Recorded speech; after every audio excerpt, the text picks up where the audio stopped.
আসসালামু আলাইকুম। শিশির the horror ওয়ার্ল্ডে স্বাগত জানাচ্ছি। আমি শিশির।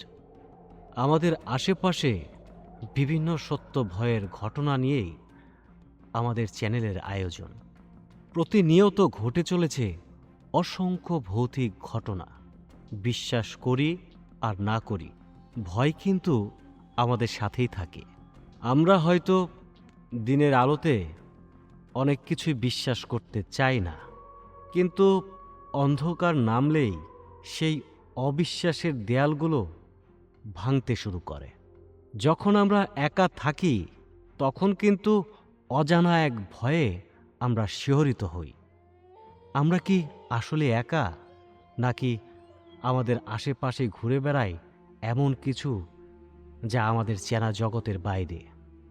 বিশ্বাস অবিশ্বাসের তর্কে যাব না, তবে এটা ঠিক যে রহস্যময় কোনো শব্দ বা হাড় কাঁপানো কোনো ছায়া আমাদের রক্ত হিম করে দেওয়ার জন্য যথেষ্ট। ভূত কেউ বিশ্বাস করুক বা না করুক, ভয় আমরা সবাই পাই। প্রিয় শ্রোতা, বিভিন্ন ভয়ের সত্য ঘটনা আমরা বিভিন্ন সময় মানুষের মুখে শুনে থাকি। এই ধরনের ঘটনাগুলোই আমরা সাজিয়েছি আপনাদের জন্য। তাই আমাদের পাশে থাকবেন, আমাদের চ্যানেলটি সাবস্ক্রাইব করে রাখবেন। প্রিয় শ্রোতা, আজকে যেই ঘটনাটি আমাদেরকে পাঠিয়েছেন, উনি জামালপুর জেলার শাহপুর এলাকায় থাকেন। ওনার নাম হচ্ছে নয়ন।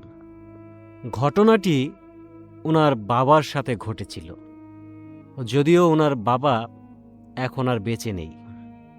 উনি আমাকে যেভাবে ঘটনাটা বলেছেন, আমি সেইভাবেই আপনাদেরকে শোনানোর চেষ্টা করব। ওনার বাবার নাম হচ্ছে সুজন। যিনি আমাকে ঘটনাটা বলেছেন, যখন ঘটনাটা ঘটেছিল তখন উনি অনেক ছোট ছিলেন। উনি তার বাবার মুখেই ঘটনাটি শুনেছে। তো সুজন একজন সিএনজি ড্রাইভার ছিলেন। উনি দিনের বেলায় সিএনজি চালাতেন না। এর কারণ, রাত্রের বেলায় সিএনজি চালালে ভাড়া একটু বেশি পাওয়া যায়। তো প্রতিদিনের মতোই সেদিন সুজন সিএনজি নিয়ে বের হয়। কিছু যাত্রী তুলে জামালপুর থেকে শেরপুরের উদ্দেশ্যে রওনা দেয়। সময়টা আনুমানিক 3টা কি 2টা এর মধ্যেই হবে। শেরপুর যাত্রী নামিয়ে যাত্রীর জন্য বসেছিলেন। তো সেদিন তার শরীরটা খুব ক্লান্ত ছিল। উনি মনে মনে ভাবলেন, আজকে আর টিপ মারব না, মানে ভাড়া চালাবো না। শরীরটা খারাপ লাগছিল। উনি ভাবলেন উনি বাসায় চলে যাবেন। তো উনি খালি সিএনজি নিয়ে শেরপুর থেকে জামালপুর যাচ্ছিলেন। যারা শেরপুরে থাকেন বা শেরপুরে কখনো ঘুরতে গিয়েছেন, তারা দেখেছেন যে জামালপুর আর শেরপুরের যে রোডটা, সেই রোডটা রাত্রের বেলায় অনেক ফাঁকা থাকে, আশপাশে বাড়িঘর খুব কম। তো উনি সিএনজি নিয়ে রাস্তা দিয়ে আসার পথে কিছু দূর যাওয়ার পর উনি যেটা দেখলেন, একটা সাদা কাপড় পরা মহিলা রাস্তার মাঝখান দিয়ে হাঁটছে। তো সুজন বারবার হর্ন চাপছিলেন, কিন্তু মহিলাটা কোনোভাবেই সেখান থেকে সরছে না। মনে হচ্ছিল যে হর্নের শব্দ তার কানেই যাচ্ছে না। তো উনি পাশ কাটিয়ে চলে গেলেন।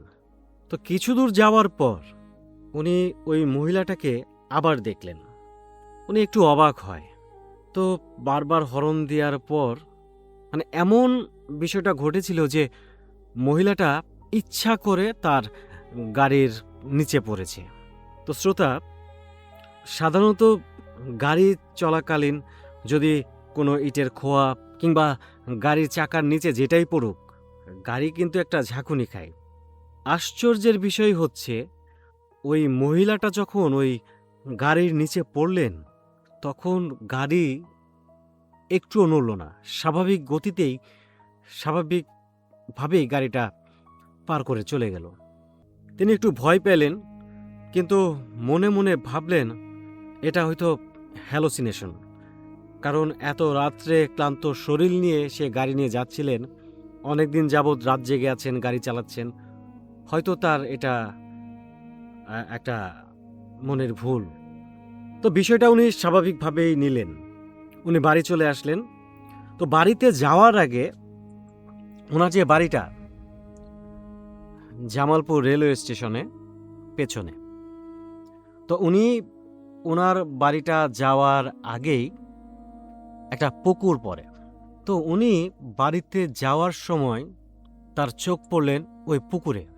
উনি দেখলেন এত রাতে 10-12টা ছেলে, ছোট শিশু বাচ্চা, তারা পুকুরে গোসল করছে।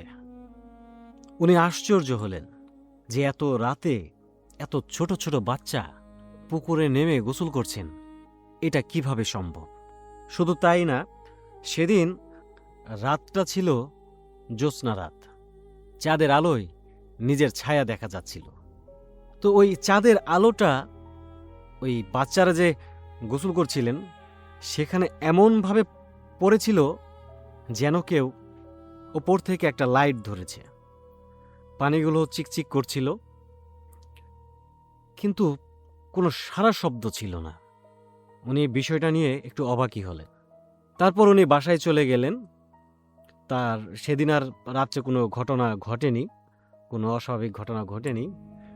পরের দিন ওনার যে বোন জামাই, সুজনের বোন জামাই, উনি ব্যবসা করেন। তো তার কাজ শেষ করে রাত্রের 1টা কি 2টা এই সময় উনি বাড়ি ফিরছিলেন। তো আরেকটা কথা বলে রাখি, উনি তার বাড়িতে যাওয়ার পথে একটা রেল লাইন পড়ে। ওই জায়গাটাও লোকমুখে শোনা যায় খুব একটা ভালো না। 71-এর যুদ্ধের সময় যেই পাক বাহিনীরা মানুষগুলো মেরেছিলেন, সেই মানুষগুলা সেখানেই ধামাচাপা দেওয়া হয়েছিল। তো যাই হোক, সেদিন রাত্রে উনি যাচ্ছিলেন, হঠাৎ করে তার পেছনে একটা কালো বিড়াল। কিছু দূর যাওয়ার পর সে খেয়াল করলেন যে তার যে সুজনের যে দুলাভাই, সে যেদিকে যাচ্ছে কালো বিড়ালটাও সেদিকেই যাচ্ছিল। তো উনি খুবই বাস্তববাদী একজন মানুষ ছিলেন। এই ভূত প্রেত, প্যারানর্মাল এইসব উনি বিশ্বাস করতেন না। তো উনি বিড়ালটাকে ধমক দিল। বিড়ালটা একটুও ভয় পেল না, একটুও নড়ল না। তো উনি আবার হাঁটা শুরু করলেন। তো উনি আবার ঘুরে তাকালো, দেখলো সেই বিড়ালটা তারপরেও তার পিছে পিছে আসছে। তো উনি আবার বিড়ালটাকে ধমক দিলেন, বিড়ালটা পিছালো। উনি আবার হাঁটা শুরু করলেন, বিড়ালটা আবারও তার পেছনে পেছনে হাঁটা শুরু করলেন। তবে উনি এইবার মোটামুটি ভয় পেলেন। যেই মানুষটা জিন ভূত এইসবে বিশ্বাস রাখতেন না, সেই মানুষটার মনে ভয় জন্ম নিল। তো উনি মনে মনে দোয়া পাঠ করতে শুরু করলেন। দোয়া পাঠ করে উনি যেই না পেছনের দিকে তাকালেন, তখনই দেখে বিড়ালটা তার দিকে খুব ভয়ানকভাবে তাকিয়ে আছে। তার থেকেও বড় আশ্চর্যের বিষয় হলো, বিড়ালটা তখন কথা বলছিল। বিড়ালটা বলছিল, এইসব দোয়া কালাম পড়ে কোনো লাভ নেই, তোরা আমার যেই ক্ষতিটা করেছিস আমি তার প্রতিশোধ নিয়েই ছাড়ব। তো উনি মোটামুটি অবাক হলেন। উনি আরও জোরে জোরে দোয়া কালাম পড়তে থাকলেন। ঠিক সেই মুহূর্তেই বিড়ালটা দৌড় দিল।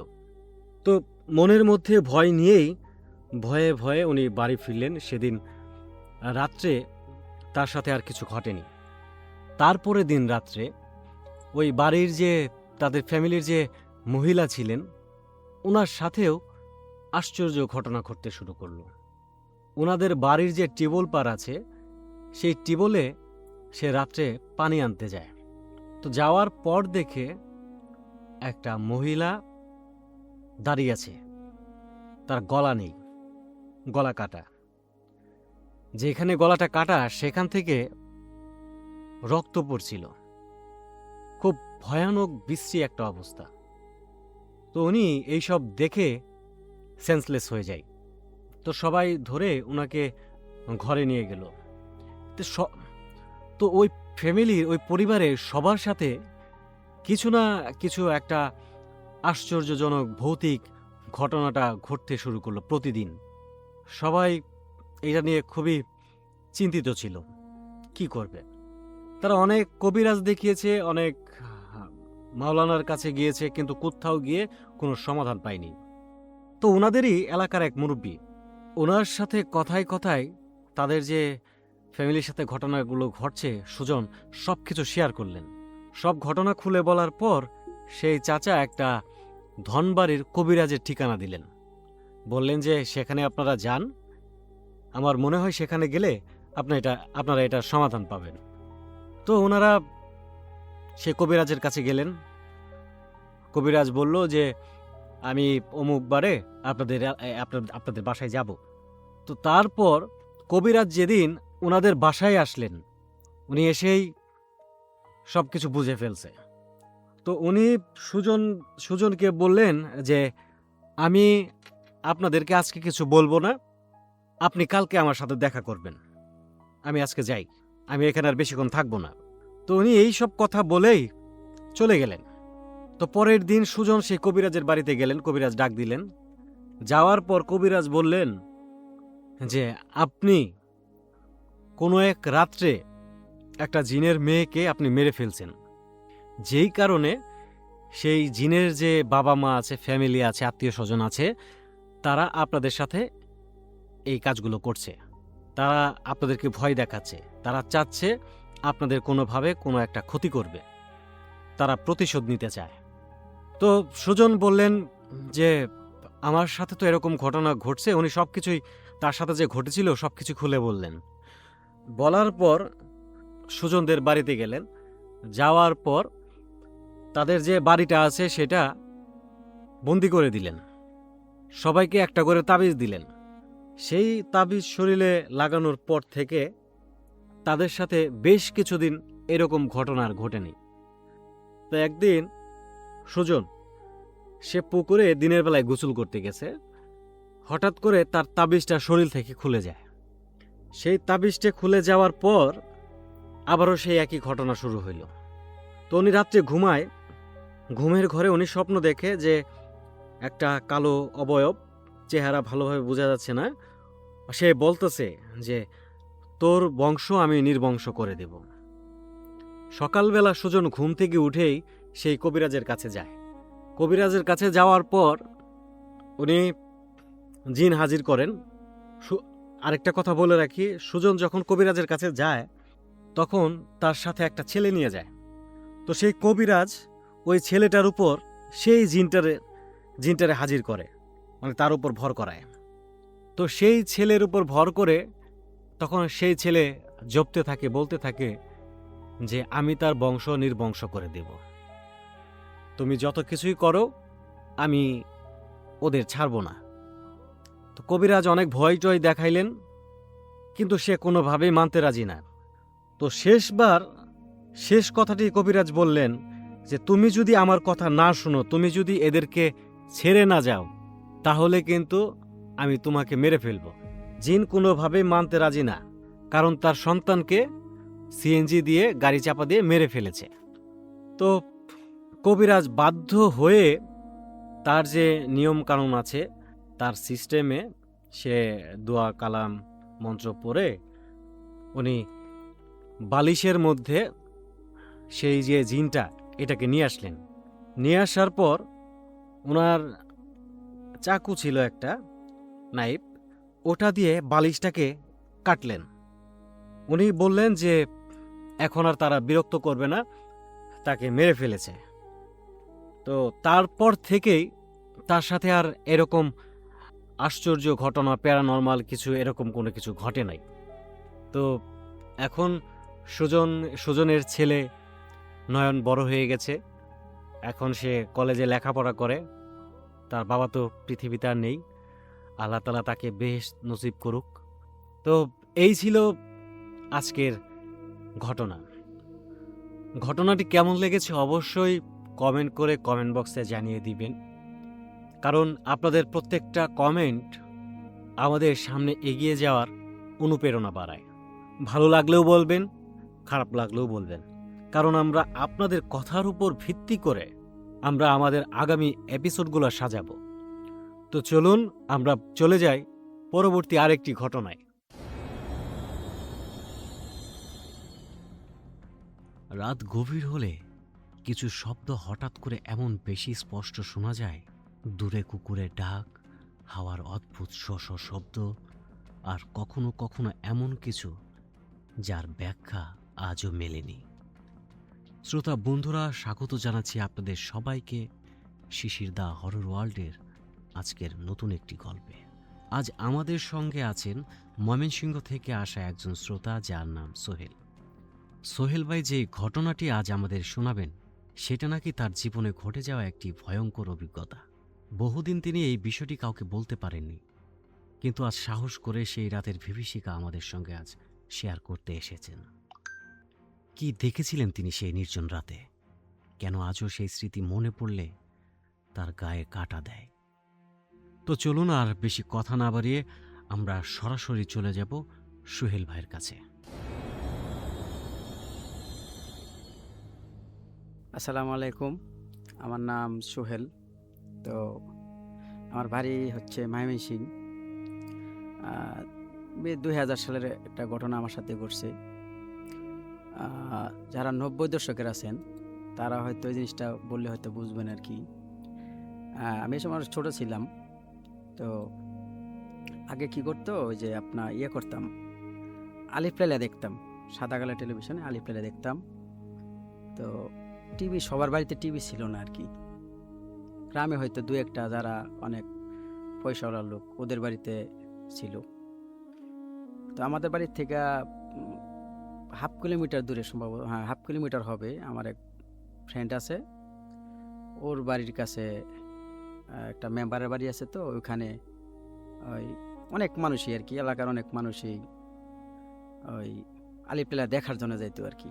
তো ওইটা আমার ছোটোবেলা, তো আমার খুব নেশা হয়ে গেছিলো। আমি অন্য যাই কিছু করি না করি, প্রতি শুক্রবারে হইতো আর কি, এটা আলিফ লায়লাটা শুক্রবারে হইতো।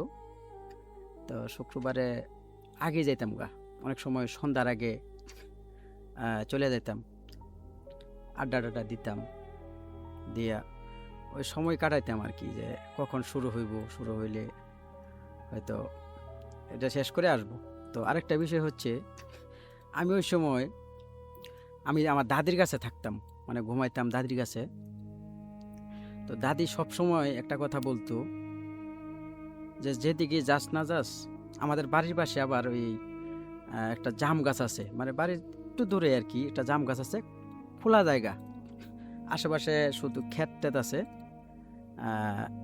তো ওইখানে দিনের বেলায় অনেক সময় নাকি মানুষ যাইতো না আর কি, অনেক সময় মানুষ যাইতো না। তো ওদিকে যাইতে নিষেধ করতো। দুপুরবেলা অনেক মানুষ দুপুরবেলা ওদিকে যাইতো না। ওই গাছটা খুবই বড় গাছ, অনেক বড় গাছ। কেউ কেউ বলতো যে এই গাছটার 100 বছর 150 বছর এরকম বয়স এই গাছটার। তো এরকম আরও কয়েকটা গাছ আছে, আম গাছ আছে, একটা খালি জায়গায় একটা আম গাছ আছে। তো ওই সময় তো এত কিছু বুঝতাম না আসলে, নিষেধ করতো, ছোট মানুষ ছিলাম। তো ওগুলি মানে বলতো ঠিকই, কিন্তু শুনতাম না। বাচ্চারা যেরকম করে, আমরা তো ওই সময়, এখন তো বড় হয়ে গেছি, বাচ্চারা এখন বুঝি আর কি। যে সময় যারা মুরব্বী ছিল তারা নিষেধ করতো যে তোরা এটা করিস না, ওইটা করিস না। আচ্ছা দেখ, আমি ওইখানে আসি, আমার সাথে ঘটনাটা কি করছে ওরা। তো আলিফ লায়লা দেখতে ধরেন 11টা বাজে দিত, 10টার সংবাদ হইতো, সংবাদের পরে কিছু বাকি থাকতো। তো ওই সময় আলিফ লায়লা শেষ করিয়া মানে আমি বাড়ির দিকে আসবো। কিন্তু আমার ওইখান থেকে আসার পরে আমার অনেকটা প্রায় হাফ কিলোমিটার জায়গা, তো আবার মনে করেন গ্রাম অঞ্চল, তো গ্রাম অঞ্চলে অনেক সময় দেখা যায় কি 8টা-9টা বাজে সবাই ঘুমায় পড়ে। আর আমাদের এলাকাটা এরকম একটা, আমরা প্রত্যন্ত গ্রাম আর কি, একবারে মানে অজপাড়া কাজটা বলে আর কি। তো সবাই ঘুমায় যাইতো। তো আমি ওখানে আলিফ লায়লা দেখা, মানে কিছু দূর আসার পরে, মানে আমি আলিফ লায়লা দেখছি ওইটা, কিন্তু ওই যে ওখানে জাদু টাদু এই সেই এগুলো তো একটা ভয় আছেই। অন্য সময় যাইতাম কি, আমার এক চাচা ছিল আমার সমবয়সী, আমরা দুইজন যাইতাম। তো দুজনে গলাগলি করে হাত ধরা ধরে মনে করেন যে বাড়িতে চলে আসতাম। সমস্যা মানে ভয় কিংবা যাই হয়তো সমস্যা হইতো না। তো ওদিনে আমি আমার চাচা ছিল না, আমি একা ছিলাম। তো আমার একটা ওই যে আলিফ লাইলা দেখছি, তো ওই একটা ভয় আমার ভিতরে মানে কিছুটা কাজ করতেছে আর কি। যে একটা কথা আছে না যে বনের বাগে খায় না কিন্তু মনের বাগে খায়। তা আমার এরকম একটা ভয় কাজ করতেছিল। তো কিছু দূর আসার পরে আমার যে দাদির কথাটা বলতো যে ওই এদিক দিয়ে আসিস না, সমস্যা হতে পারে, এদিকে দিনের বেলা যাইস না। এরকম আরো অনেক কাহিনী আছে আমার দাদির সাথে, এরকম অনেক ঘটনা ঘটছে পরবর্তী শুনতে পারছি মানে আমার এই ঘটনার পরে। তা আমি খুব মানে এই ঘটনাটা ঘটার পরে আমি খুব অসুস্থ হয়ে পড়ি আর কি। অসুস্থ হয়ে পড়ছিলাম, জ্বর আসছিল। তো দাদি বলছিল যে আমার একটা ঘটনা, এটা আমি পরে বলতেছি। তো কিছু দূর আসার পরে আপনার হঠাৎ করে আমার দাদি বললো যে এদিকে যাইস না, ওই কথাটা আমার মনে হয়ে গেল। তা আমি কি করলাম না, এদিক দিয়ে তো আসলে কোনো বাড়িঘর নাই, কিছু নেই, এদিক দিয়ে যাওয়া যাবে না। কিন্তু রাস্তা এখানে দুইটা রাস্তা, এক হলো ওই যে জাম গাছ যে বললাম অনেক বড় জাম গাছ, এই জাম গাছের এদিক দিয়ে একটা পুকুর আছে, রাস্তা দুইটা রাস্তা, হয়তো আমার এদিক দিয়ে যাইতে হবে, নাহলে ওই রোয়া ক্ষেত ধান ক্ষেত আছে না, ওই ধান ক্ষেতের দিক দিয়ে আপনার ওই এক পাশে ধান ক্ষেত আর এক পাশে হচ্ছে আপনার পুকুর। আর জাম গাছটা দিক দিয়ে আমার যাইতেই হবে, দিক দিয়ে যাইতে হবে। আর আরেকটা রাস্তা আছে অনেক একটু ঘোরা আর কি, রাস্তাটা অনেক ঘুরা। চিন্তা করলাম না ওদিক দিয়ে যাবো না। তো আমি কি করলাম, ভয়ে মানে আমার সেই একটা ভয় কাজ করতেছে। আমি চিন্তা করতেছি আমি যদি এখন আমার কিছু ধরে কিংবা জিন টিন তো অনেক সময় অনেক মানুষকে মেরে ফেলে, এরকম আছে না। তো আমি কি করলাম, ওদিক দিয়ে না যায়া মানে আরেকটা খালি জায়গা আছে, ওদিক দিয়ে গেলাম আর কি। ওদিক দিয়ে গেলাম, ওইটাও খালি জায়গা, কিন্তু ওইখানে একটা আম গাছ আছে, বিশাল বড় আম গাছ আছে। কিন্তু ওদিক দিয়ে তেমন একটা সমস্যা হয় না। কিন্তু বিষয়টা হলো আমার সাথে ঘটনা করছে, আমি ওইখানে মানে আমি তো মনে ভয়ে কাজ করতেছে আমার, মানে এই যে আমার শরীরের লুম দাঁড়ায় গেছে, এই কথাটা মনে হয়েছে যে আমার শরীরের রুমটা এখন দাঁড়ায় গেছে অলরেডি। ওইখানে আমি গেছি কতটুকু মানে ওরা কাছাকাছি গেছি, তখন মানে হঠাৎ করে আপনার কিছু বিড়াল আছে, কিন্তু আপনার এটা এখন বুঝি আর কি, ওই সময় বুঝতাম না। কিছু বিড়াল আছে আপনার বাচ্চাদের মতো কান্না করে, বাচ্চাদের মতো কান্না করে। তো আমি ওখানে গেছি, দুইটা বিড়াল সম্ভবত আছে না, দুইটা বিড়াল ঝগড়া মারামারি লাগে, বাচ্চাদের মতো কিন্তু কান্না করে এরকম, ওদের বয়সটাই এরকম। তো হঠাৎ করে আবার জঙ্গল টঙ্গল আছে, তো ওদিকে জঙ্গল, আমাদের এদিকে খুব বাঁশের জার টার জঙ্গল, ঠিক আছে, কিছু খালি জায়গা, আবার যেখানে জঙ্গল আছে এখন অনেক জঙ্গল। তো ওখানে গিয়ে বিড়াল বাচ্চার মতো মনে করেন ওয়া ওয়া করে কান্না করতেছে। পরে আমার মানে হঠাৎ করে কলিজাটা এত ছোট হয়ে গেছে গা, আমি মানে থমকে গেছি গা একবারে, যে এই যে বুঝি আমি শেষ, আমার হয়তো কি ধরছে, মানে কি হইলো, আমার মনে হয় কিছু পাইয়া গেছে। তো আমি হঠাৎ এটা শুনে আমি স্তব্ধ হয়ে গেছি। পরে বিড়াল করে আরো জোরে চিল্লান দিছি, তখন আমি দৌড় দিছি। তো ক্ষেতে লাইল দিয়ে গেছিলাম, তো চারিদিকে রোয়া ক্ষেত, দুই পাশে রোয়া ক্ষেত, চিকন লাইল দিয়ে দৌড় দিয়ে হঠাৎ করে আমি আর কিছু বলতে পারি না, মানে আমি একটু শুধু মনে আছে যে আমি পিছলা খায় পড়ে গেছি। কতক্ষণ পরে রয়েছে আমি বলতে পারবো না সঠিক, এটা অনেক রাত হয়ে গেছে, অনেক হঠাৎ করে দিয়ে আমার মানে আমি সেন্সলেস হয়ে গেছি আর কি। সেন্সলেস হয়ে যাওয়ার পরে হঠাৎ করে আমি জ্ঞান ফিরছি, দেখি আমার হচ্ছে আপনার ছিল হাফ প্যান্ট ছিল। আমি উঠে মানে জ্ঞান ফিরছে পরে আমি দেখি যে আমি ক্ষেতের মধ্যে পড়ে আছি, কি ব্যাপার আমি পড়ে রইলাম। পরে তো আমার মনে হলো যে আমি এই ঘটনা আমার সাথে ঘটছে। তখন আমি এদিক দিয়া উঠা হাঁটতে ভয়ে হাঁটতে ওদিক দিয়ে গেলাম, এদিক দিয়ে আর গেলাম না, মানে যেহেতু একটা হলাম ভয়ে। যাই হোক, যাইতেছি ওই ঘুরা দাদি যেদিক দিয়ে বলতো যে দিক দিয়ে আসিস না, ওদিক দিয়ে জায়গা ভালো না, দিনের বেলা যাইতো না মানুষ অনেক সময়। আমি ওদিকে অগ্রসর আমি ওদিক দিয়ে যাবো না, যেহেতু হয়ে গেছে, যাই কি হইব। তো ভয় আসছিল, মনে ভয় একটা কাজ করতেছিল। তখন আস্তে আস্তে ওই যেখানে মানুষ যাইতো না দিনের বেলা, অনেকেই বলতো যে এখানে এই গরু দেখা যায়, গরুর বাচ্চা আছে না, ছোট গরুর বাচ্চা, ওই গরুর বাচ্চা হচ্ছে আপনার দেখে যে এই গরু হয়ে জায়গা, এই বাচ্চা হয়ে জায়গা, আবার এই নাই হয়ে জায়গা, এরকম কিছু আর কি। তো ওখানে আমি আসার পরে দেখি মানে সাদা কাপড় পরে মহিলার মতো দেখতে, মহিলার মতো, কিন্তু চেহারা দেখা যায় না, সাদা কাপড় পরে, ঠিক আছে, পাগুলি আছে না, মানে পাগুলি লক্ষ্য করলাম যে পাগুলি উল্টার দিকে, মানে মানে ওদের যে আমাদের স্বাভাবিক মানুষের যেটা পাও সামনের দিকে থাকে না, তো উল্টা দিকে পাও আমি করতেছি। তো আমার তো কলজা শুকায় গেছে গা, কি দেখলাম আমি, ঠিক আছে, এটা কি হাঁটতাছে, মানে তখন বুঝতে পারলাম যে নিষেধ করছে, এটা নিশ্চিত ভূত, হয়তো আমি হয়তো আজকে বাঁচবো না, হয়তো আমার মেরে ফেলতে পারে, এরকম বিষয়টা। তো আমি এখানে বইসা পড়লাম। তো ওইটা দাঁড়ায় আছে, কোনো দিকে যাইতেছে না। তো আমি চুপ করে বসে রইলাম। কিন্তু আরেকটা বিষয় হচ্ছে, তো দেশলাইট আছে না, মানে ইয়া ছিল আগের, মানে ছোট ছোট কাঠি ছিল। তা আমরা এটা সবসময় অনেক সময় কি পকেটে রাখতাম আর কি, যে বইটই ফাইলে। তো ওইটা যে আমার পকেটে আছে এটা আমি সঠিক জানি না, মানে আমার খেয়াল নাই আর কি, আমার পকেটে ঘুরতাম, এমনি ঘুরতাম। তো পয়সা আছি যায় না কোনো দিকে, হঠাৎ করে দেখি নাই ওই সাদা কাপড় পরিত যে মহিলাটার মতো দেখলাম আর কি, দেখি নাই। তো নাই, টাকা দেখি নাই গা। তো কি করলাম, আমি সামনের দিকে আগাইলাম, আগায় যে সময় এই জাম গাছের কাছাকাছি আসছি, তখন দেখি কি ওই যেটা দেখলাম যে হাঁটতেছে, ওইটা হচ্ছে আপনার ওই হয়ে গেছে গা, এই জাম গাছটা যে, এই জাম গাছের মধ্যে মানে শুয়ে আছে, ঠিক আছে, শাড়ির মানে মেয়ে মহিলারা শাড়ির আঁচল আছে না, সাদা অনেক সময় আঁচল, যে এই আঁচলের মতো কি করছে আপনার শুয়া, আপনার চুলগুলি এই বড় বড় চুল এমনি ঝুলতেছে, বাতাসে এমনি ঝুলতেছে, আর শাড়ির আঁচলটা এমনি ঝুলতেছে।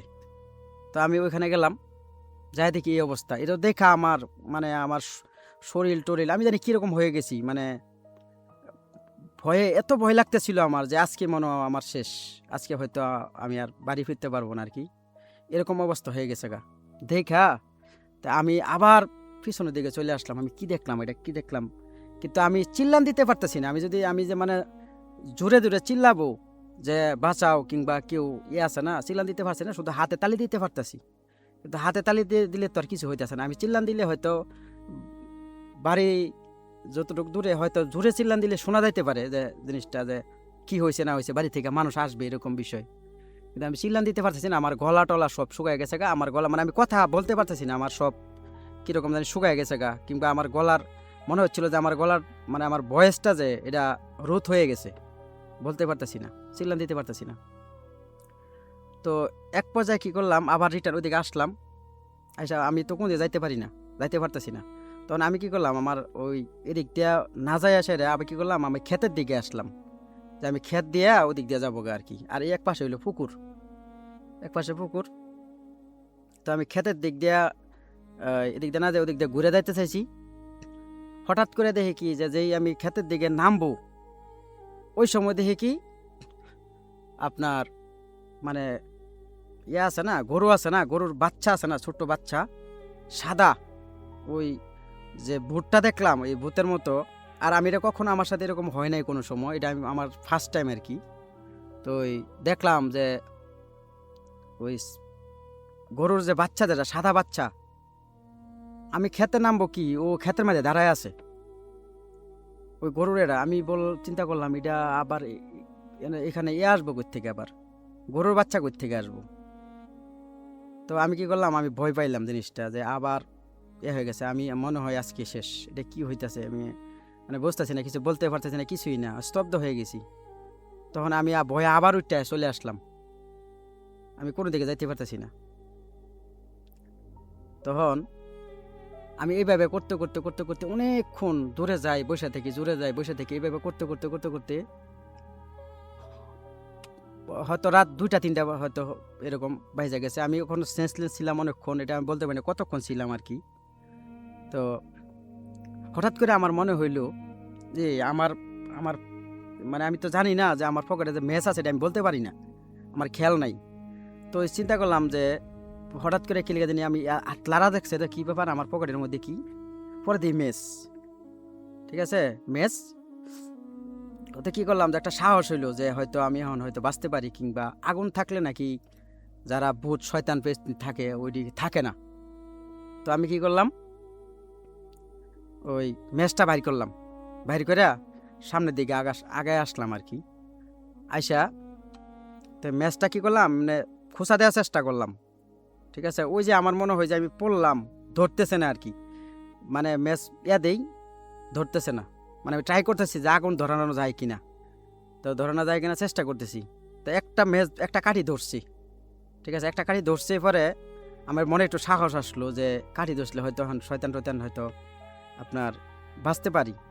তো এটাতে একটু কাঠিটা ধরছে না, এই ধরা কাঠি নিয়ে আস্তে আস্তে আস্তে আস্তে আগে আপনার কি করলাম, আবার পুকুর যে ইয়াটা আছে, ওই যে পুকুর পাড় দিয়ে আমরা হাইটা যাই আর কি, মানুষ আসা যাওয়া করে, ওইখানে কদ্দূর চলে আসলাম, পুকুরে অর্ধেক চলে আসি মোটামুটি। এটা যে মোড়টা যে এখানে আমি এটা দেখলাম, লম্বা লম্বা চুল এনে শুয়ে আছে, তো জাম গাছটা, তখন সামনে চলে আসছি। আমি মনে করছি যে হ্যাঁ বাচ্চা গেছি। আমার মনে কি একটা ভালো লাগতেছে যে আমার কলজা শুকা গেছিলো, আমি কথা বলতে পারছি না, হাতে তালি দিতে পারতেছি শুধু। তো পুকুরটা বড় পুকুর ছিল। তো ওখান অর্ধেক আসছি, পরে আবার দেখি সেই কি জানে বলে, এই গরুর বাচ্চাটা, সাদা গরুর বাচ্চা। আমি সামনে আগাই, ও সামনে সামনে আগায় যাইতেছে। তখন তো আবার চিন্তা করলাম যে এখন কি করবো, ম্যাচের কাঠি আর ধরতেছে না। আমি খালি খালি ট্রাই করতেছি, মারতেছি, ঠিক আছে, কিন্তু হইতেছে না। তো অনেকবার ট্রাই করার পরে আপনার হচ্ছে হঠাৎ করে কাঠি একটা জ্বলার পরে দেখি আর নাই। ম্যাচের কাঠি দেখলাম তো দেখি আর নাই। তো আমি সামনের দিকে দিলাম ধর দিছি, পরে পিছন দিক দিয়ে একটা আওয়াজ হয়েছে ধুম করে, গাছের ঢাল আছে না। পরের দিন সকালবেলা মনে করেন যে আমি অসুস্থ ছিলাম অবশ্য। তো সকালবেলা আমি গেছি, আমার তো বাসায় গেছি, গাছের মনে হচ্ছে যে আমার গাছের ঢাল যে ভাঙ্গা পড়লে যেরকম ধুম করে আওয়াজ হয় না, এরকম একটা আওয়াজ হইলো। তো আমি আর পিছনের দিকে তাকাইলাম না, পিছনের দিকে না তাকায়া আমি এক দৌড়ে বাদ গেছি। পরে বাড়ি যায় দেখি আমার বাড়ির মানুষ আমার খুঁজতেছে। আগে তো মোবাইল ফোন টোন কোনো কিছুই ছিল না। আমার দাদি বাতি আছে না, মানে যেটা কেরোসিন দিয়ে বাতি জ্বালাইতো, হারিকেনের সলতা দিয়ে জ্বালাইতো আর কি, হারিকেন না সলতা দিয়ে জ্বালাইতো আর কি, কুফি যেটা কুফি মানে আমাদের গ্রামের ভাষা কুফি বলে। তো কি তুই কইছিলি তোর শরীরের এই অবস্থা কেন, তোর শরীরের মধ্যে এত ময়লা টয়লা, কি ব্যাপার, কি হয়েছে তোর? আমি কিছু বলতে পারতেছি না, আমার এই যে কলার আমার শ্বাসরুদ্ধ হয়ে গেছে, আমি কিছু বলতে পারতেছি না, কিছু না। তো বাড়িতে গেছি, দাদি জিজ্ঞাসা করে কি হয়েছে তোর, বা আমার চাচা এরা খুব আমার বিচারছে, খুঁজছে আশেপাশে, এবার দেখছি আমার যে চাচার সাথে আমরা একসাথে চলতাম ফিরতাম, আড্ডা দিতাম, কিংবা কোনো ওই যে আলিপেলা দেখতে যাইতাম, আমার চাচা ও থাকতো, ওর কাছে যায় খুঁজে আসছে, কিরে সোহেল কই, তা আজকে আমার কাছে আসে নাই। তো বাড়িতে গেলাম, শুইলাম, ঘুমাইছি, আপনার যে শুয়ে পড়ছি রাত্রে, ওই যে আমার সাথে যে এতক্ষণ যা ঘটনা, এটা আমি কারোর সাথে বলি নাই, কিন্তু আমি জালি ফেলে দেখতে গেছি, শুধু জিজ্ঞেস করছি কি হয়েছে, আমি কিছু বলতে পারছি না। দাদি কি করলো, আমার সুন্দর করে ধুয়ে টুইয়া সেরা দিল, আমি শুয়ে পড়লাম। আবার রাত্রে মনে করেন আমি চিল্লান দিয়ে উঠলাম, ঠিক আছে, ভূত করে ছিলে, দাদি এর কথা ছিলে, বাচ্চা করে চিল্লে দিয়েছি। দাদি আমার জাপটা ধরছে, কিরে কি হয়েছে তোর, কি হয়েছে? পরে দাদিরে বললাম আর কি যে জিনিসটা, যে আমার দাদি এই ঘটনা এই হয়েছে। পরের দিন আমার প্রচণ্ড জ্বর, অসুস্থ, খুব খারাপ অবস্থা। তো দাদি মনে করেন যে এই আগে যারা কবিরাজ ছিল, ওইটা মনে করেন যে এখন তো অসুখ হইলে মানুষে জ্বর টর আসলে ওষুধ খাওয়া, ওসব মনে করেন যে কবিরাজ ছিল, তো কবিরাজের কাছে নিয়ে গেছিল এই সেই অনেক কিছু। তো কবিরাজ পরে বলছে তো তোমার সাথে কি হয়েছে, কি আসে বিষয় এই, আমি বললাম যে এই ঘটনা এই হয়েছে।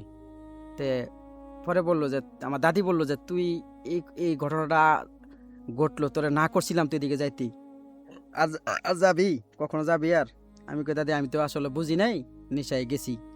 তো কবিরাজে আমার অনেক তাবিজ এসে অনেক কিছু দিয়েছে। আমি অনেকদিন অসুস্থ ছিলাম, থাকার পরে যাই আমি সুস্থ হয়েছি। কিন্তু আর ওই জায়গাটা যে বিষয়টা, ওই জায়গায় অনেক মানুষের সাথে এরকম ঘটনা ঘটছে, যে দেহে এই আপনার বউ সাজা থাকে, মানে নুপুর টুপুর পরে যায় না মহিলারা, মানে সাজগোজ করে যায়, বউ সাজা যায়, ঝনঝন ঝনঝন আওয়াজ করে, এরকম ঘটনা অনেকেরই হয়েছে। এরকম আমার বাবার সাথে এরকম অনেক সময় এই জায়গাটা হয়েছে, কিন্তু এই জায়গাটা এখনও আপনার এই জাম গাছটা এখন আর নাই। কিন্তু এই জাম গাছটা আমি বেশ কিছুদিন আগে বাড়িতে গেছিলাম, তো বাড়িতে গেছি পরে আপনার এই জায়গাটা মানে বিকাল টাইমে গেছিলাম আর কি।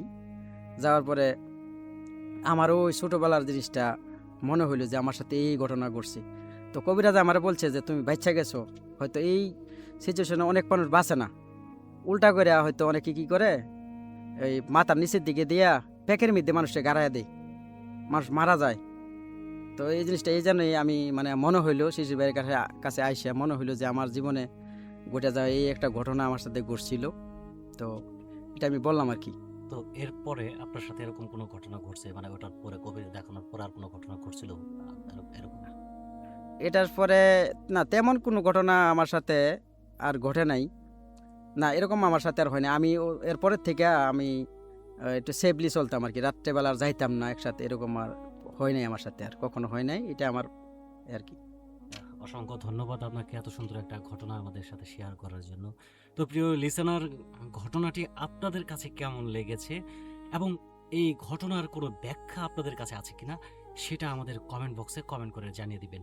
আর হ্যাঁ, অবশ্যই ঘটনাটা আপনাদের কেমন লেগেছে, ভালো লেগেছে না খারাপ লেগেছে, দুটোই আমাদেরকে জানাবেন, কারণ আপনাদের কমেন্টের উপর ভিত্তি করে আমরা কিন্তু আমাদের এপিসোডগুলো সাজিয়ে থাকি। তো আমরা এখন কথা না বাড়িয়ে চলে যাব আমাদের পরবর্তী ঘটনায়।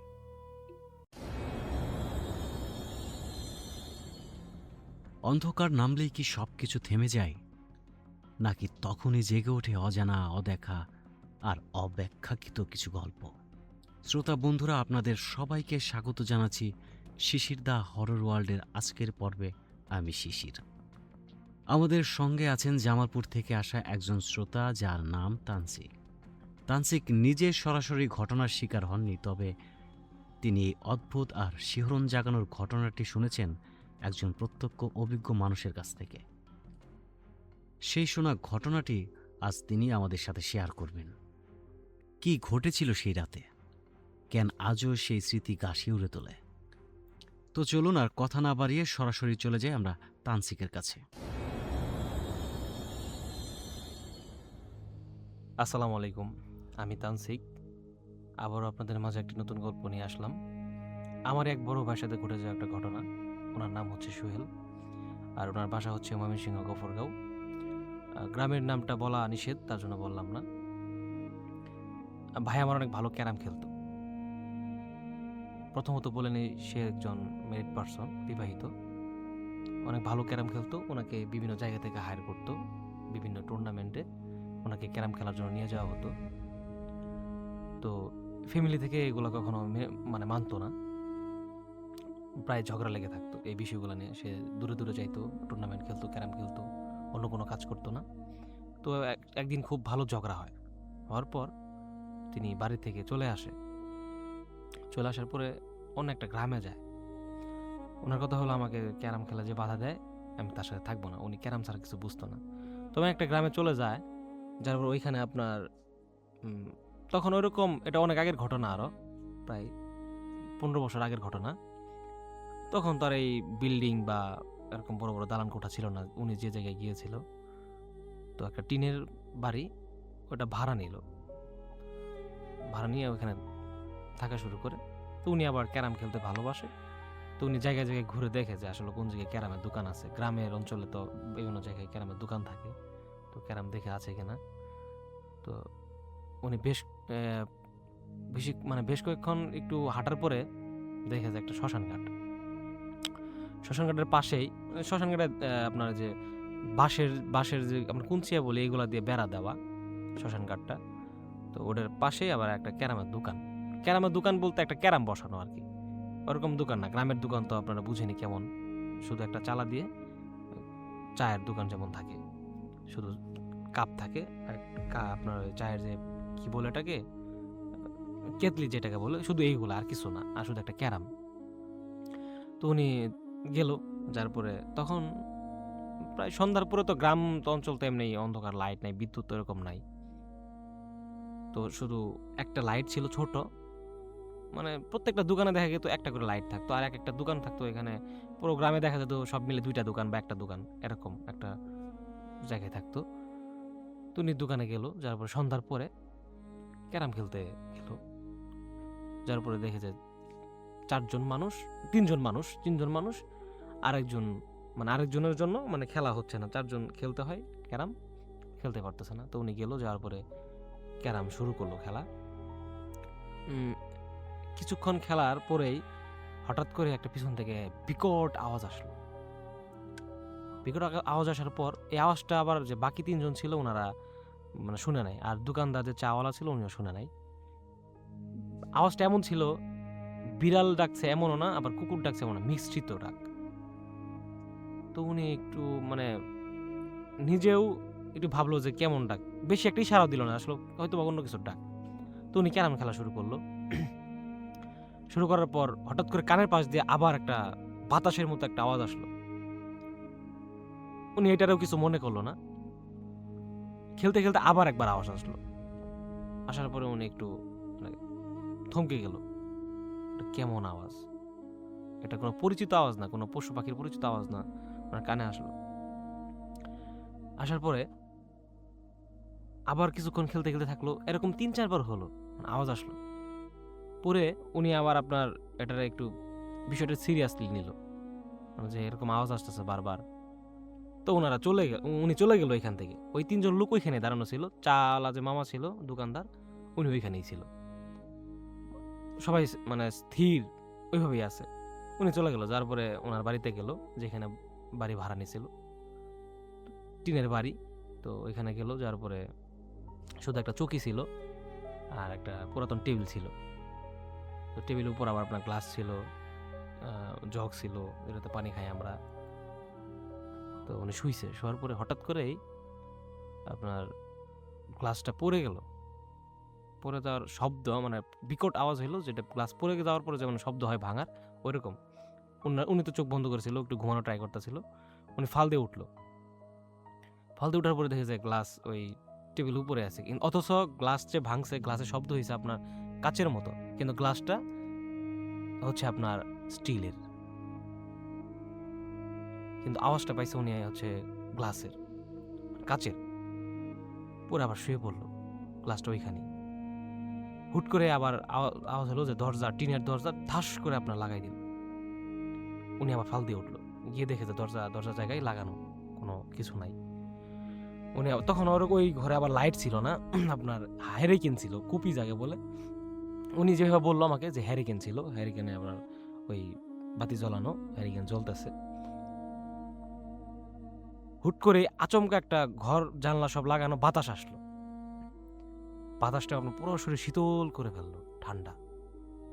উনি উঠলো, উঠে বসলো, বসে আপনার আগের কালের তো আপনার আয়না ছিল হচ্ছে 4 কোনা, আপনার ফেরিওয়ালার যে বিক্রি করতো এরকম আয়না, এগুলা বাঁশের, ঘরের মধ্যে যে আপনার বাঁশ দিয়ে খুঁটি দিত, তো এই খুঁটির মধ্যে ওই আয়নাটা ঝুলানো ছিল, 4 কোনা যে স্কোয়ার আয়নাটা, ওটা ঝুলানো ছিল। আয়নার সামনে গেল, হুট করে গিয়ে দেখেছে তার চেহারা দেখা যায় না। উনি আবার চমকে গেল, চেহারা দেখা যায় না, চোখের পলক ফেললো, চোখের পলক ফেলতে আবার দেখেছে উনি আছে।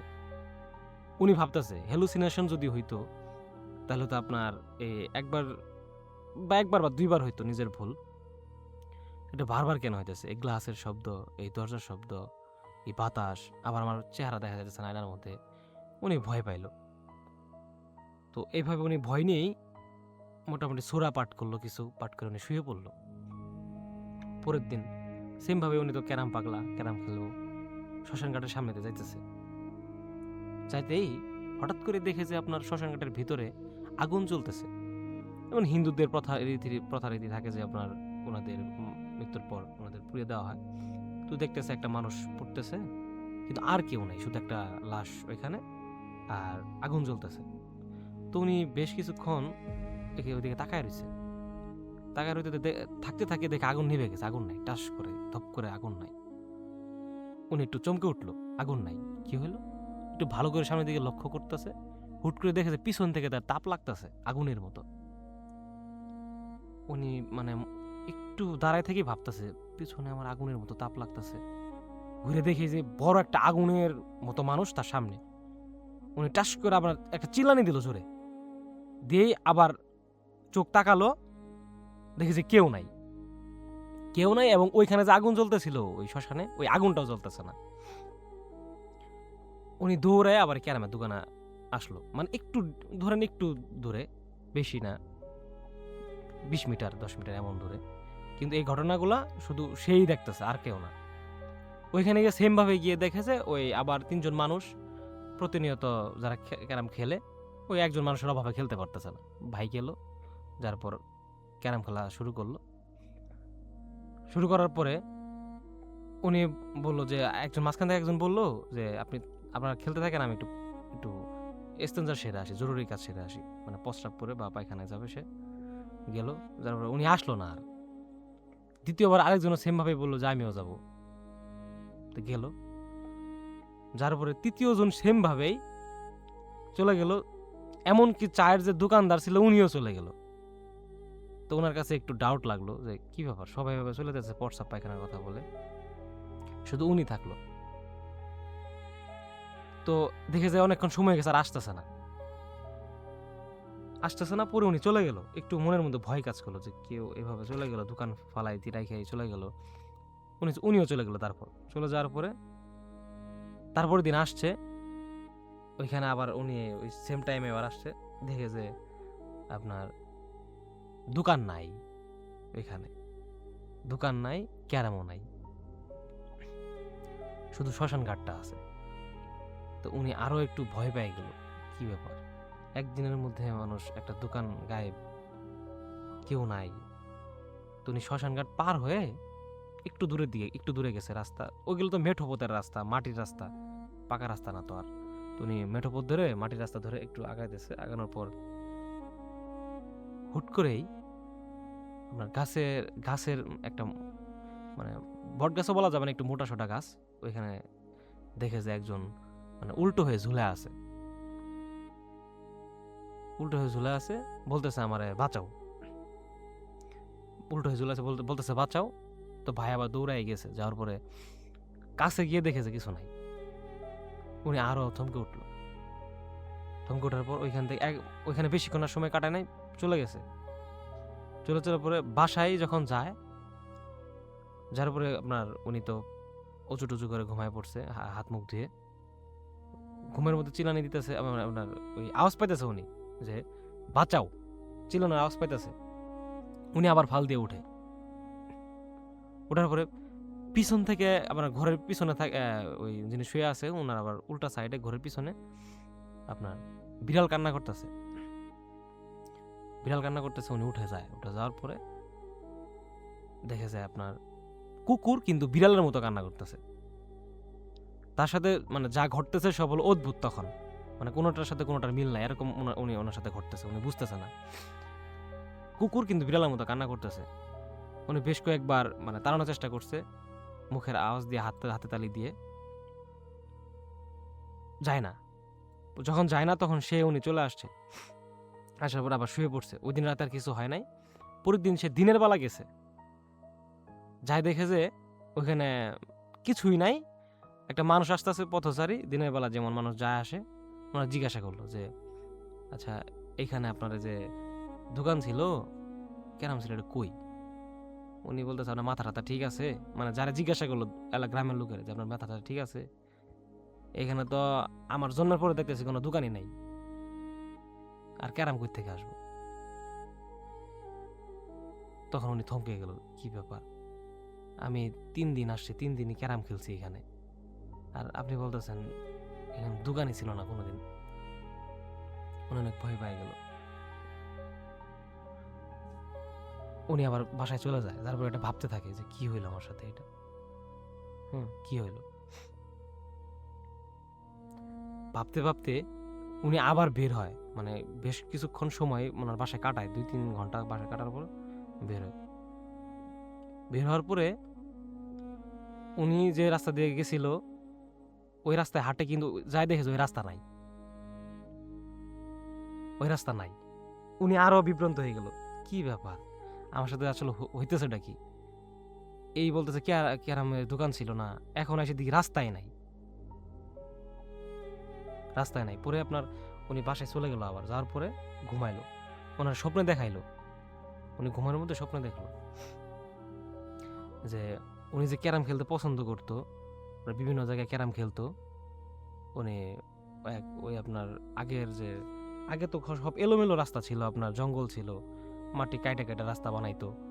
তো কোনো এক মানে জিন সেখানে রাস্তায় অবস্থান করতেছিল। তো ওনার যাইতেই ওনার লাথি দিছিল, মানে লাথি বলতে উনি হাঁটতেছিল, ওনার উপর দিয়ে গেছে, ওনার শুয়ে থাকছে, রেস্ট করতেছে উনি, তো ওনার ডিস্টার্ব করছিল। সে তো আর জানে না যে আমি কার উপর দিয়ে গেলাম, ও তো রাস্তাতে হাঁটে যেতেছে, সে তো আর ওটা তো অদৃশ্য জিনিস। তো সেইখান থেকে তারে ফলো করছিল, কিন্তু তার ক্ষতি করে নাই, কিন্তু তার ভয় দেখানোর জন্য চেষ্টা করছিল। ওনারে একটা আলাদা জগতে নিয়ে গেছিল, যেখানে আসলে সেই জায়গাটাই নাই, উনি যা ওনার সাথে যা ঘটছে এই জায়গাটাই নাই। পরে উনি আপনার ওই নিজের বাড়িতে ফিরে যায়, ফিরে যাওয়ার পরে উনি অসুস্থ হয়ে যায় যে ওনার সাথে যা ঘটছে এটা খুব কাল্পনিক ঘটনা, কিন্তু আসলে তার সাথে যেটা ঘটছে তার সাথে বাস্তব, কিন্তু কারোর সাথে শেয়ার করলে এটা কেউ বিশ্বাস করবে না। উনি বলতেছে ওনার ভাষ্য মতে উনি অনেক অসুস্থ হয়ে যায়, অসুস্থ হওয়ার পর কবিরাজ দেখার পরে কবিরাজে বলে ওই মানে এটা কবিরাজের মাধ্যমে উন্মোচন করা হয় যে ওই যে জিনটা আপনার ছিল রাস্তায়। উনি পরে ওষুধপাতি দেওয়ার পরে বেশ কিছুক্ষণ মাঝখানে ভালো ছিল, হুট করে আবার অসুস্থ হয়ে যায়। ওনাকে সরি এখানে একটু স্কিপ করলাম, ওইখানে আপনার আবার স্বপ্নে দেখায় তারে, এটা বেশ কয়েক মাস পরের ঘটনা। আবার ওনাকে স্বপ্নে দেখানোর পরে যে ওনাকে এইভাবে বলছিল যে তোর তো আমি ছাড়ি নাই, তোর আমি পিছু ছাড়ি নাই, তোর শেষ করবো আমি।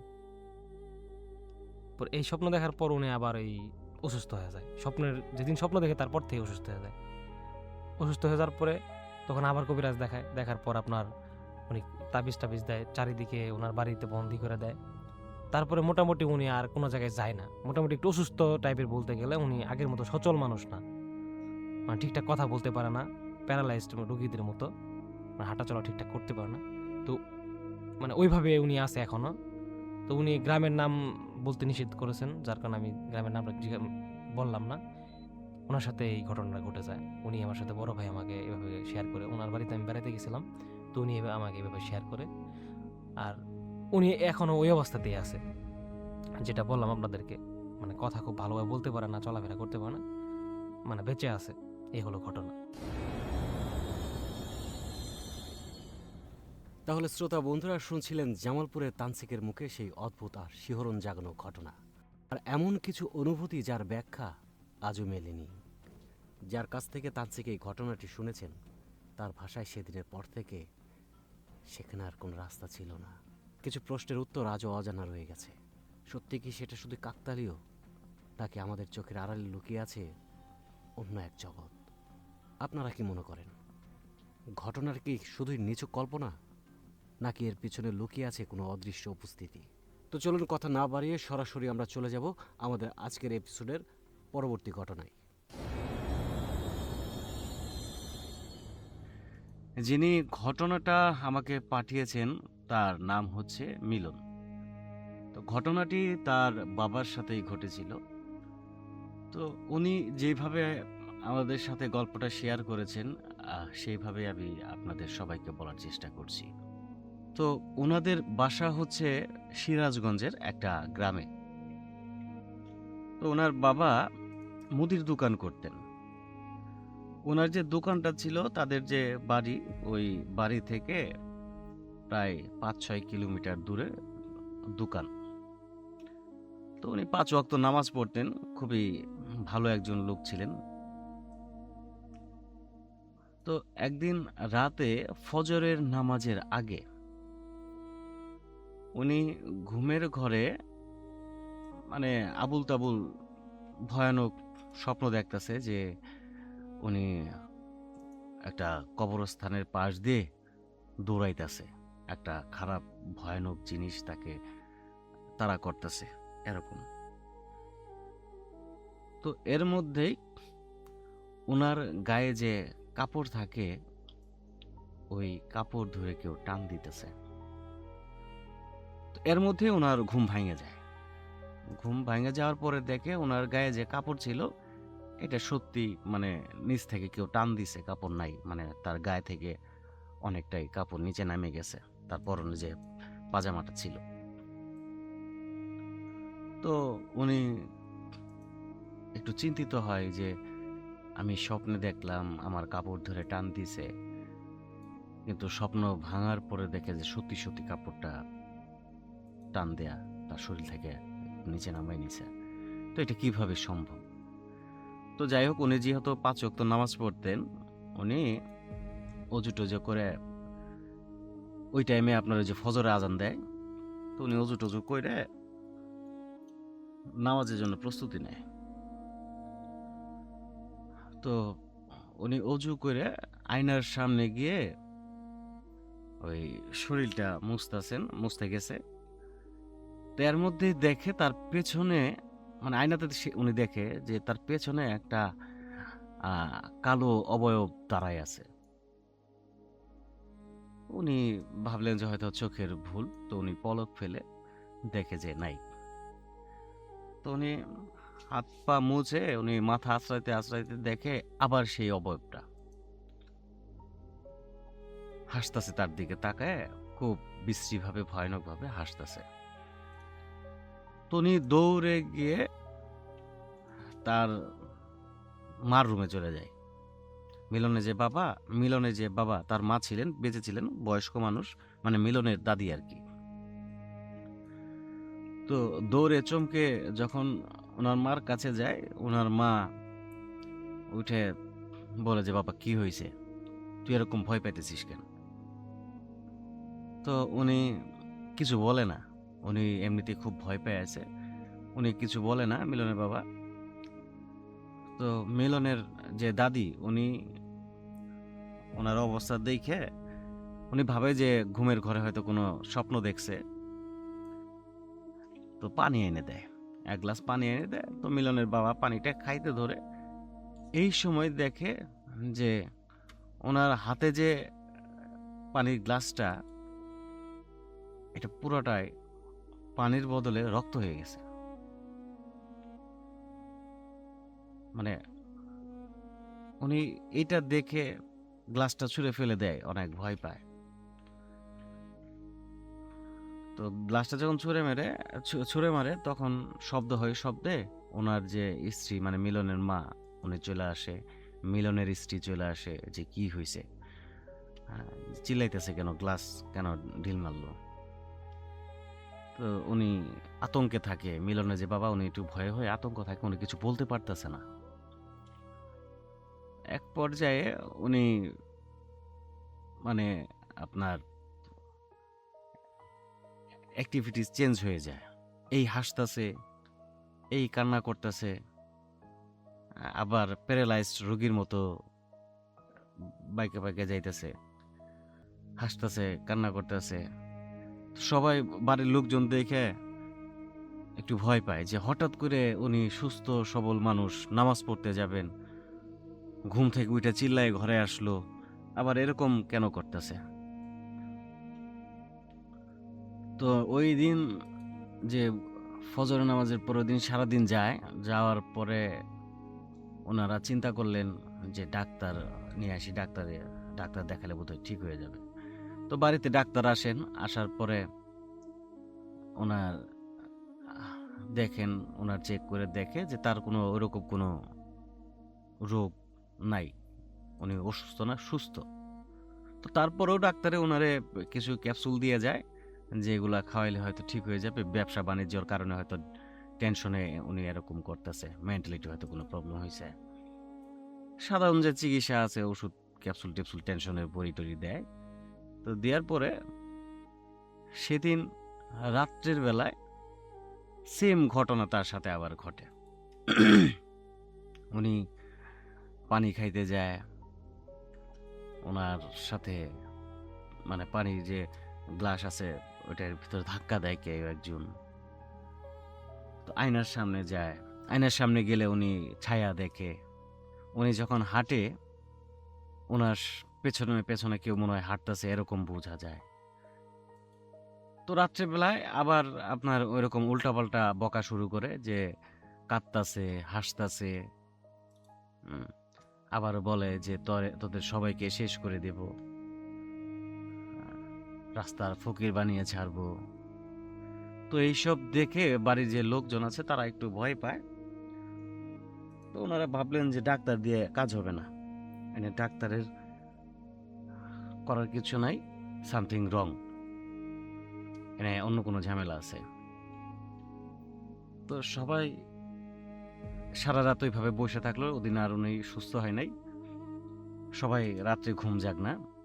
তো পরের দিন সকালে যে মিলন গেল ওনাদের যে বাড়ির পাশেই একটা মসজিদে, এক ইমাম সাহেব আছে, হুজুর, উনি ওই মানুষের জিন ভূত এগুলা ধরলে উনি ঝাড়ফুঁক দিত, মানুষ সুস্থ হইতো। তো উনার কাছে যায়। তো হুজুরের সবকিছু বলার পরে হুজুর বাড়িতে আসে। বাড়িতে হুজুর আসার পরে উনি কিছু একটা আঁচ করতে পারে যে এনে একটু ঝামেলা আছে। হুজুর ঢোকার সাথে সাথেই পুরো যে বাড়িটা আপনার আতরের যে স্মেল আছে, আতরের গান, পুরো বাড়িটা আতরের গানে ছায়া যায় এরকম। তো হুজুর এগুলা সব দেখে বুঝতে পারে। হুজুর বলে যে আপনার মিলনের বলে যে আপনার বাবার উপর খারাপ জিনের আসর আছে। তো আমি আজকে আর কিছু করব না, আমাকে গাছ থেকে তুলে 3টা লাল মরিচ দিবেন, আর একটা লেবু দিবেন। আমি এগুলা নিয়ে আমি কালকে আসবো আবার। তো হুজুরের কথা মতো মিলন ওনারে ওই 3টা লাল মরিচ দেয়, একটা লেবু দেয়। তো হুজুর চলে যায় সেদিন। যাওয়ার পর পরের দিন ওনাদের বাসায় আসে।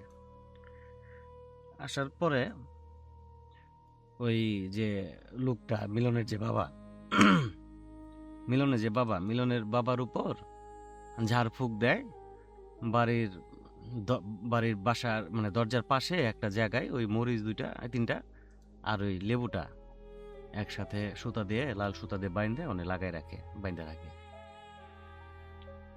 তো যখন হুজুর গেল তখনও মিলনের বাবা মানে অ্যাবনর্মাল, স্বাভাবিক নাই। তো হুজুর তার মতো দোয়া পাঠ করে মিলনের বাবারে ঝাড়ফুঁক দেয়। তখনকার জন্য মোটামুটি সুস্থ হয়।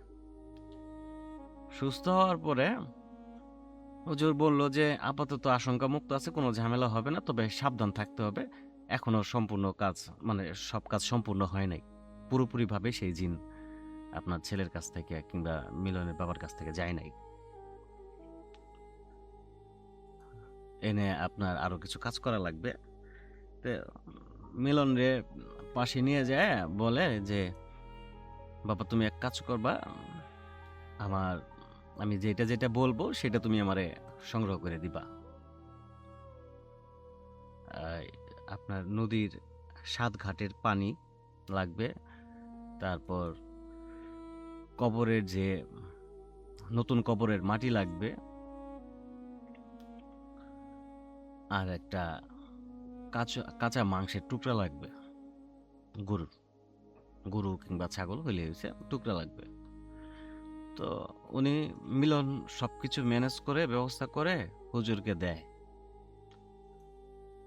দেওয়ার পর এর মধ্যে কিন্তু ওই মিলনের বাবা কিন্তু সুস্থ হয় নাই, সাময়িকভাবে সুস্থ হয়েছে। তো মাঝে মধ্যে রাত্রেবেলায় ওনার ওই প্রবলেমগুলা হয়। তো হুজুরের দেয়, হুজুর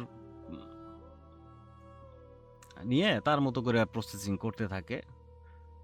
তো এর মধ্যে একদিন মিলনের বাবা স্বপ্নে দেখে যে হুজুর তাকে মসজিদে ডেকে নিয়ে গেছে তার চিকিৎসা করার জন্য।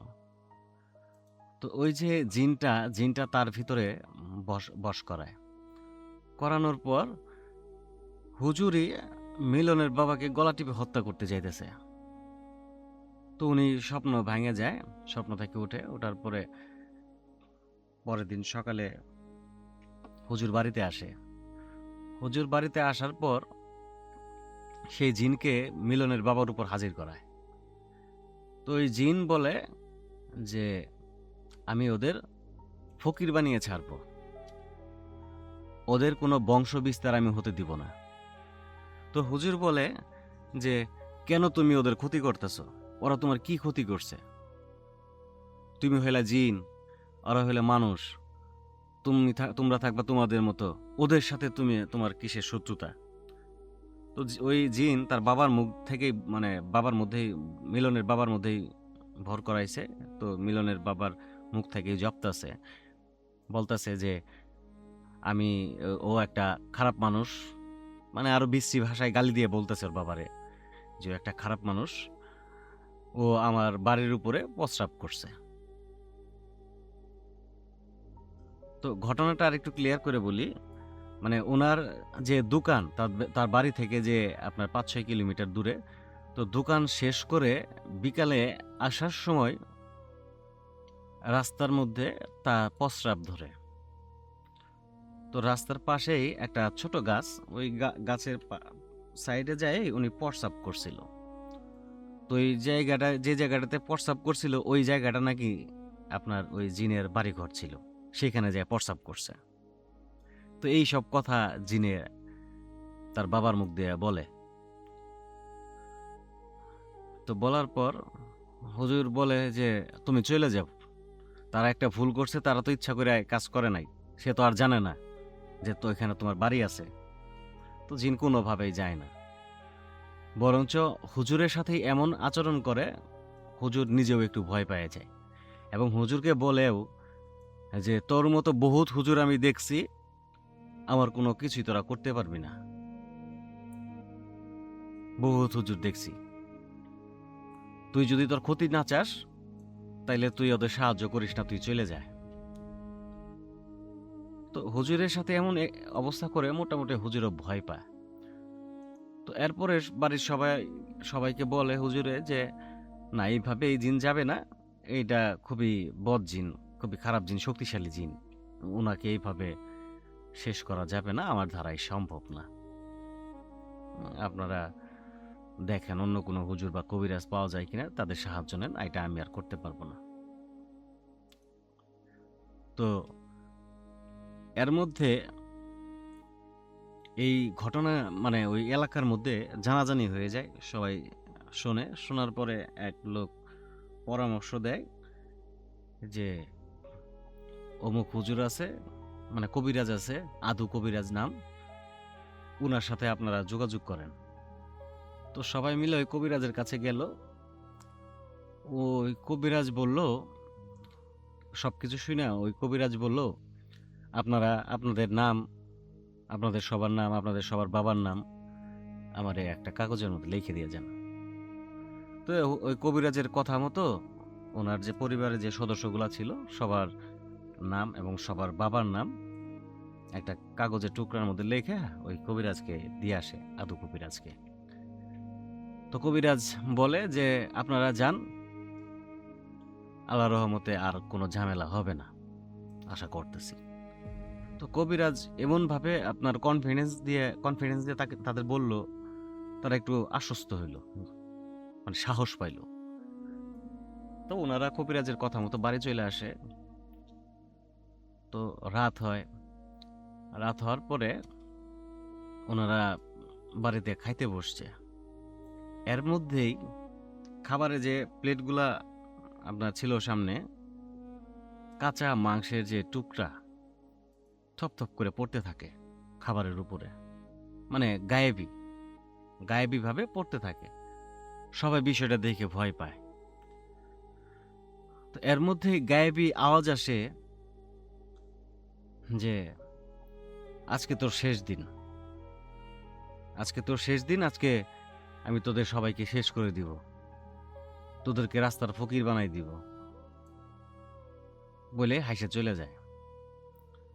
তো ওনারা ভয় পায় রুমে যাওয়ার পরে ওই মিলনের যে মা, উনি ওনার যে ঘরে আলমারি থাকে, কোনো একটা কারণে কিংবা কাপড় বের করার কারণে ওই আলমারিটা খুলে তো আলমারিটা খুলতে যায় দেখে আলমারির ভিতরে যে টাকা পয়সা ছিল, কোনো টাকা পয়সা নাই, এবং ওনাদের যে গয়না ছিল, গয়নাগাটি, স্বর্ণের গয়না, এগুলো কিচ্ছু নাই।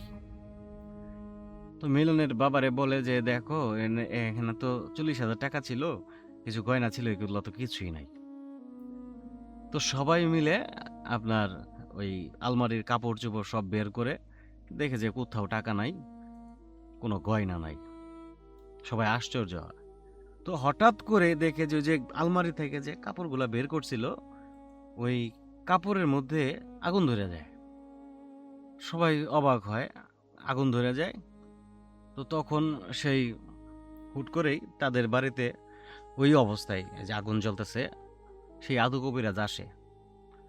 আসার পরে উনিও দেখে যে বাড়িতে আগুন ধরে গেছে। তো উনি আসছিল, আদু কবিরাজটা আসছিল ওনাদের যে বাড়িটা, ওইটা পরিদর্শন করতে, যে বাড়িতে ঝামেলাটা কেন হইতেছে, কোথায় হইতেছে।